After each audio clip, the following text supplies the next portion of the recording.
If you have received this letter, I have already left Hilbright by packet ship.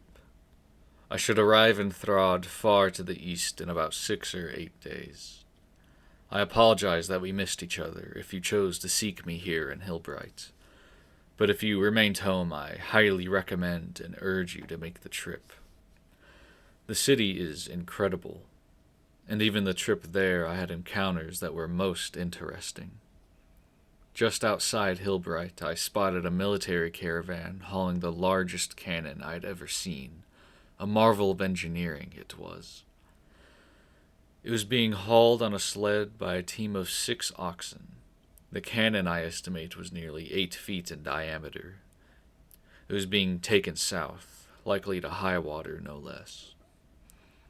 Although I had to shield myself from view as they passed, I could not risk an unwarranted search, lest they learn of my goals.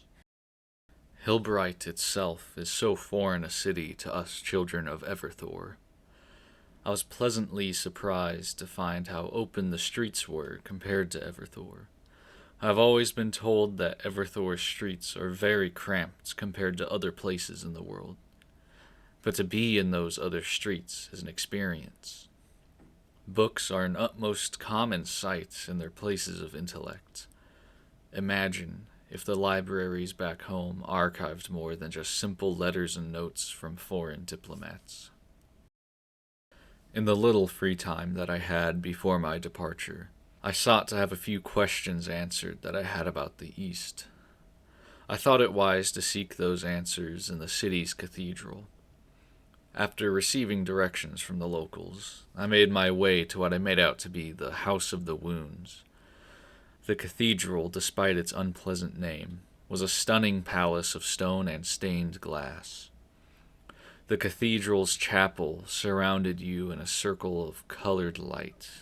The flatness of the surrounding city allows the walls to extend up and catch the sunlight from every direction, causing a cascade of bright rays to pierce the still air of the chapel, almost combining the sparkling stained glass with its own painting on the stone floors and wooden pews. Though the cathedral was beautiful, the monks and priests could not provide me with any information of use.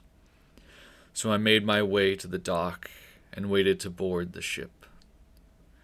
I will not be able to send letters while at sea, but I will compile my thoughts in journal entries and I'll send them to you in bulk once I have the chance.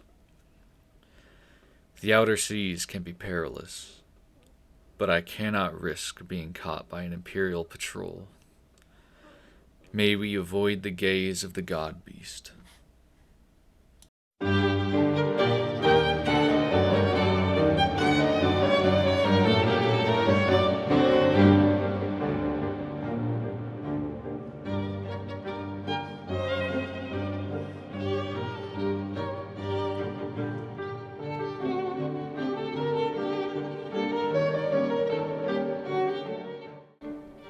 Welcome back to another Túl Manziel video. Last video, I said I hoped to cover the overall geography, the current nations, and some broad politics of the world. Well, it turns out that's a bit much for one video, so I decided I will be splitting up these into individual videos that cover each of those topics for each major landmass. I chose to do this so that there would be multiple shorter videos instead of one long video. Now, if you guys would prefer the longer videos or if you'd prefer the shorter videos, let me know in the comments. Now, this video should set up for the next videos by covering the very basics about the whole region and mainly covering the surrounding seas and oceans and a bit of sea lore. Usually, the first thing that I like to see from a world is a map. This map that I used in my first video is a pretty standard geographic map with political borders overlaid on top. But if we get rid of all the fancy stuff, we can get a clear look at the world and just the natural look of the world. This is commonly referred to as the known world, Although other parts of the world are known, they are so far out of the way and distant that they don't have any major effects on the politics or peoples or countries.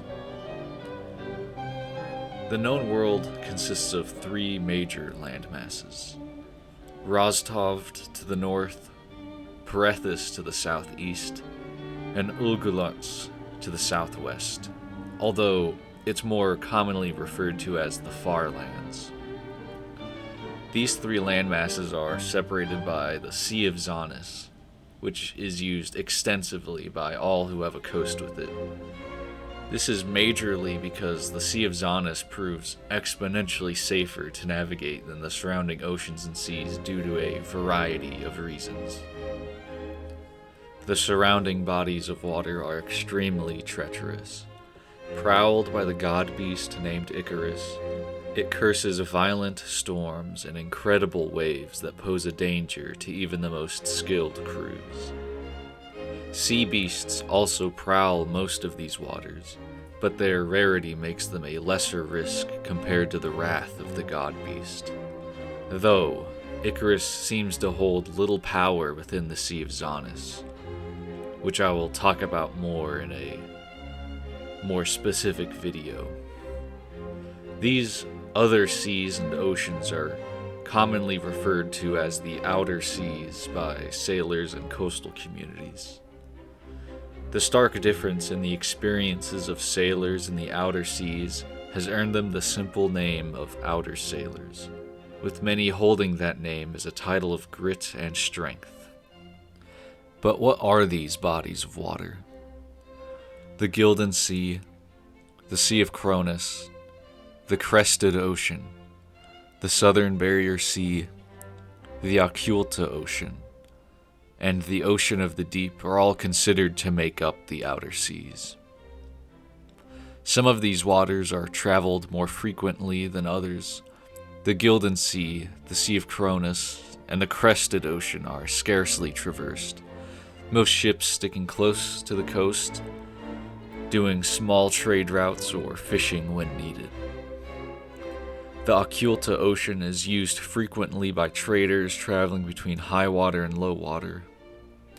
The Southern Barrier Sea is used frequently as it's relatively calm compared to the surrounding ocean. And the Ocean of the Deep has a strong westward trade wind that lets infrequent, rare, exotic traders bring strange goods from lands far to the east. There are only 4 navigable passages in and out of the Sea of Zanus. There's the Grand Strait, also known as the Door of Icarus. There's the Twin Straits of Barley and Mars, which divide high water in two.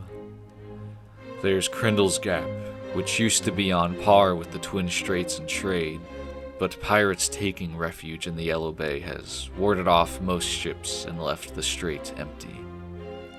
And then there's the Strait of Boulogne, which is scarcely used due to its geographic location. These passages are key to controlling any trader movement in and out of the Sea of Zanus, which leads to political tension in those regions often. Now, even though these seas are extremely dangerous, many people still traverse them for food, easy and quick transportation, trade, or even riches and adventure. The benefits of the sea seem too promising and needed to avoid the danger. Many cities along the outer coast rely on the sea to sustain their populations and lifestyles.